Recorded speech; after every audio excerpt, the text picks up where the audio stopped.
Hello everyone, just a little quick disclaimer before I start this video. All of these epics I'm about to go over are not in the game yet. They have also all already been leaked by Stu, and I will link his original video in the description below. Also, please note, these may not be the final versions of the champions. Play can still come out and change any of these things before these champions are released, if they are ever released. So as we go forward, keep that in mind. Moving into this first champion, just looking at his overall appearance, looks pretty good to me. So for his A1, we have attack one enemy, has a 30% chance of increasing the duration of a random buff on a random ally by one turn. This chance we booked up to a 50%. Even then, it's still a 50% chance on a random buff on a random ally. There's just way too much chance and way too much randomness going on here for me. Also, the skill is based on attack and has a multiplier of 4, but given his low base attack and the fact that you're not building this guy for damage, this A1 really does pretty much nothing for me. Now his A2 is where I really start to like this champion. Heals all allies by 15% of their max HP. It's alright, but here's where it gets good. And places a shield buff equal to 15% of their max HP on all allies for 2 turns. So on a 4-turn cooldown, books down to 3 turns, and the percent of that shield books up to 30. When you first read this, it may not sound like much, but the key word to pay attention here, or word rather, is on all allies. So the way I read this is it's essentially adding up the max HP of every person on your team, then taking 30% of that max HP of everyone and placing a shield equal to that on every member of your team. That's going to be a pretty big shield. You're going to be looking at shields almost equal to each champion's max HP, or greater depending on how many units you have in your team. So another way to look at it is the shield set, while not the greatest set overall, it still has a lot of really good uses. That shield set is also 30%. So imagine every champion in your team has a shield set on in addition to their other set. The only difference is that shield only procs when this guy activates his skill, because that is essentially what is happening here. But that shield is on every one of your team. I cannot stress how good I think this ability is going to be in some circumstances. Now, don't get me wrong, he's not going to be a Valkyrie replacement in Clan Boss. He has no other utility aside from that. He's not going to be a miscreated monster replacement in Spiders. I do not think his shield is going to be that big. But he's going to have a lot of utility in a lot of places. I don't think he's going to be top tier, but I think he's going to be very usable. Lastly, we have the A3. Place a perfect Veil buff and a 50% increased attack buff for 2 turns on all allies whose attack is higher than their defense. And it has placed a 60% increased defense buff for 2 turns and a block debuffs buff for 1 turn on all allies whose defense is higher than their attack. And this can book down to a 4-turn cooldown. Overall, I really like the direction of this skill. It kind of reminds me of Shamrock, where it does different things to different people on your team. The fact that it helps keep your damage dealers from being attacked while increasing their damage and directing all the attacks to your tankier units at the same time as protecting your tankier units and giving them more defense in the block debuffs. I really think this skill could be quite good. Combined with the rest of his kit, he seems like a really solid champion. I don't know if there's any place I would personally use him if I pulled him. Actually, maybe Faction Wars, maybe. But aside from that, especially early game people, this could be a pretty useful champion for you to get you through a lot of different content. Moving on, we got ourselves a Void Epic. I know his name is not Samuel, but I'm going to call him Samuel. So overall appearance, I like it. I like the flowing cloak, the red and dark blue look. I think it's really fitting and I like it. A1, attack one enemy, has a 50% chance of decreasing the duration of a random buff on a target by 1 turn. Counterattacks with this skill each time an enemy places a debuff on an ally. These counterattacks will only deal 50% of normal damage and cannot be critical. Now, this skill has a multiplier of 2.9, and he has a decent base attack to go off of. But I don't think this is something you're looking for damage off of. I mean, you kind of are. I mean, you're always looking for damage.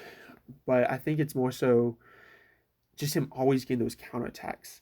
Now, I don't think he counterattacks multiple times if an enemy places numerous debuffs with one action. If he did, I feel like he would be pretty broken. I mean, just think you have a Madame Sarah, who I know is already a really powerful champion, and the counter to that would not necessarily be a bad thing. But just imagine she places her decreased defense and decreased attack on every person. That's 8 counterattacks with this guy. Not only do I feel like that's overpowered, it's also very time consuming. So I'm pretty sure that's not the way it's going to work. It's probably going to view it as just one action, counterattack once. But I still think that's pretty good. Moving on to the A2, attack one enemy 3 times. We'll ignore 25% of the target's defense. We'll ignore a further 25% of the target's defense for each buff on this champion.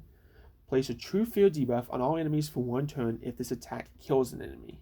And this skill has a multiplier of 2. Considering it hits 3 times, a multiplier of 2 I think is pretty good, especially when you're looking at an epic and not a legendary.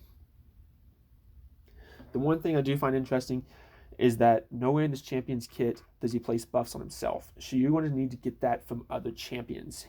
If you can get that from other champions, you're looking at a pretty strong skill here, especially with the added True Fear on the enemy's team. If he kills an enemy, which he likely will, assuming you get buffs on him, I'm really liking this skill. Moving on to the passive here. Each critical hit fills this champion's turn meter by 7.5%. Whenever an ally receives a Fear or True Fear debuff, this skill will instantly remove the debuff and fill the ally's turn meter by 15%. I feel like this is going to be a really strong passive. I should remind you that the A1 on the counterattack, it cannot be critical, so you're not going to be getting a boost in turn meter from that. But with the A2, it hits 3 times. Each one of those hits will likely be critical. That's going to be a good chunk of turn meter there added. As far as the Fear and True Fear, we're going to be seeing a whole lot more of those in Arena, in my opinion at least. So that has some added use.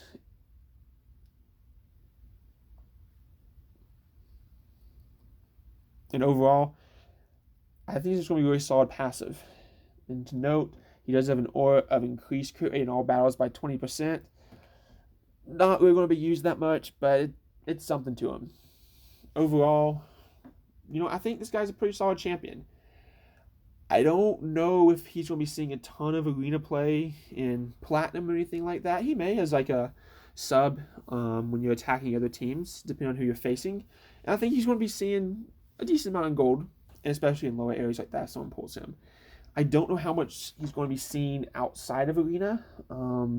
Obviously, you can use champions anywhere in the game and get some use out of them, but I don't think he's going to be really a specialist anywhere outside of Arena. Moving on, we got another unnamed hero. I honestly do not know what I would call this guy. If you have any fun, creative names, you're welcome to let me know in the comments down below. Aside from that, overall, to me, it just kind of looks like your average orc. I mean, he's not a reskin, but nothing amazing stands out to me. Moving on into the A1, attacks all enemies with 1 hit. Place a bomb debuff with a 50% chance for 3 turns. This skill has a multiplier of 2.3. Given that it is an AoE on an A1, 2.3 is not bad. If this was an A2, then I would say that is a bad multiplier. But given that's an A1, AoE, it's alright. Bomb debuff isn't anything amazing. Overall, this ability, nothing about it stands out to me as being great, but it at least has some utility to it. For the A2, we have place a 50% increased attack buff for 3 turns, grants an additional turn, and detonates all bombs. It doesn't specify whether it's on himself or on all allies. Regardless, this skill is not that great in my opinion. You may be able to throw him together with Lord Cesar and come up with something unique, but even then, I don't really see you throwing that in any part of the game aside for just for fun and see what happens. Now as A3, attacks a single enemy with 1 hit, places a stun debuff for 2 turns. This can book down to a 3-turn cooldown and has a multiplier of 5.8.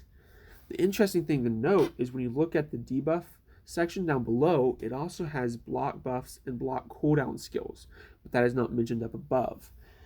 So it definitely looks like they're still working on this champion, and they may be adding more to the skill, and they're just trying to figure out what is a good balance. If they are adding block buffs and block cooldown skills, this is not a bad attack, especially in Arena. It does only hit one person, but that's taken them out of the game for a good portion of the time. Then, with you add in the damage of it doing 5.8, and this guy already having pretty decent attack, I think this skill has some usability. And then the aura is increase ally attack in Arena by 32%. Overall, so far, again, not done with this champion more than likely, but so far, he doesn't look very good to me. He is void, which is a nice little bonus. I think early game you get this guy, you can do some work with him in Arena, maybe a couple other places. You maybe try throwing him as stun set and using his A1, but he has such low defense, I don't think that's the direction you want to go with him. I'm trying to make this champion good, but so far I just can't really see it. Moving in, we got a reskin of Razin. Overall in appearance, I don't like his look as much as Razin. Maybe it's just the green on the eyes that just throws me off. Either way, honestly, so long as his skills are good, I'm going to use him. Moving into the A1, attacks one enemy, has a 25% chance of placing a 2.5% poison debuff for 2 turns. Place an extra hit if the target is under a poison debuff.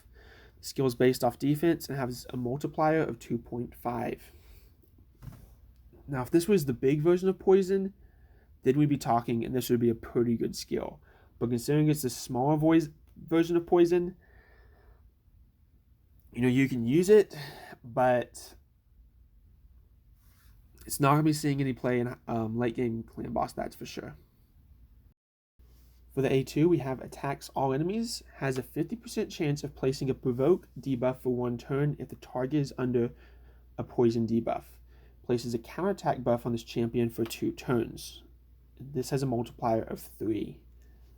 I honestly think they could have made him place the provoke debuff regardless of if the enemies had poison on him, and he would not have been broken. And I really wish they would have went a whole different route with this champion altogether, and they would have given us a void epic that puts counterattack on your entire team, but they didn't. This is what we got. We got to work with it, and honestly, I'm not feeling it much of anywhere in the game. And finally, moving into the passive, we have when attacked, has a 50% chance of placing a 5% poison debuff on the attacker. Receives 15% less damage from enemies under a poison debuff. Now, this is the large poison debuff, and this makes me wish so much more that they made the A1 place large version as well. If they did, I would love to use this champion in Clan Boss, but they didn't. So if you try to use him in Clan Boss, yes, he's going to be placing the large version of poison off of this passive, but he's still going to be filling up the debuff bar with the small version of poison, which you do not want. So if you're early game, yeah, you can throw this guy in the Clan Boss and he'll do some work for you. He's tanky, he'll stay alive, he'll place a decent amount of poisons, he's going to be counterattacking just himself. He'll do some work. He can do some work in other areas of the game, but overall, I don't see this guy excelling anywhere. Moving on to his aura skill is just increase ally resist in all battles by 40. In my opinion, this kind of goes along with the rest of his kit. Doesn't really stand out, isn't really your first choice anywhere, but it has some utility. If you don't have anything else, why don't you use it? His base stats, his base defense honestly is really good. His base HP is fine, but his speed's pretty low. So trying to be too negative about this guy, but overall, I'm not a big fan. And moving into the last epic of the day, I saved one of my favorites for last. We got this Void Dwarf. Dwarves have always been one of my favorite factions since they came out. I think they look pretty awesome. Overall, I really like the direction they've gone with them, and I think they've made some pretty solid dwarfs, and this one's no different. So, for Runekeeper's A1, we have attack one enemy, has a 35% chance of placing a leech debuff for 2 turns. This can be booked up to a 45% chance Skill is based off defense and has a multiplier of 3.3. This is the same multiplier as Altan's A1, which, as we all know, hits pretty good. So right away, Leech debuff is becoming the new thing in Clan Boss since Leech got the buff. And having it on an A1 on a defense-based champion, I think this guy is going to start slotting into a lot of Clan Boss teams instead of lifesteal gear. So for the A2, we have fills the turn meter of all allies by 25% and place a 50% increase attack buff on all allies for 2 turns. And this books to a 3-turn cooldown. Right away, the skill's pretty good, but it's kind of counterintuitive for what I would use him for.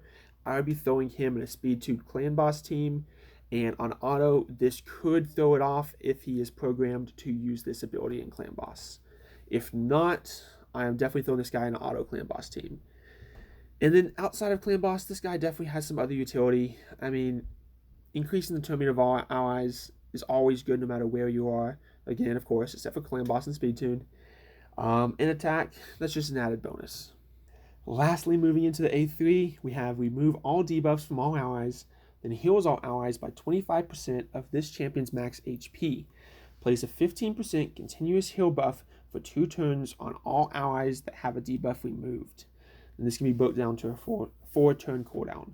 I would love it if this booked down to a 3-turn cooldown to make it go in more sync with Speed Tune Clan Boss teams, but I'll take it regardless. Overall, I really like the direction of the skill. It has utility pretty much anywhere in the game, as this guy is already a support type champion who is looking to keep your team healed up.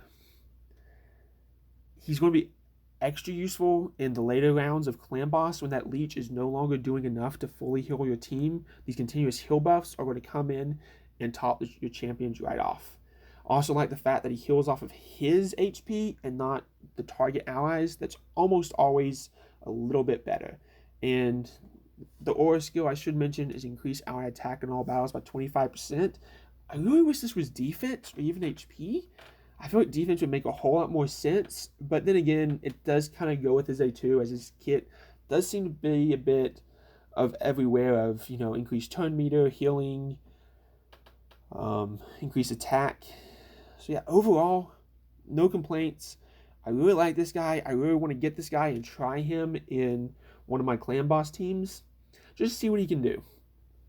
I think he's going to be really good for a lot of newer players in Clan Boss, and just in general utility throughout the game. I really like his base HP, his base defense, his speed, all of that's really good. Attack is so low, but no one cares because none of his moves are based off attack. So I think this is a great champion to end the video on. Thank you all so much for your time, and I look forward to hearing from you all.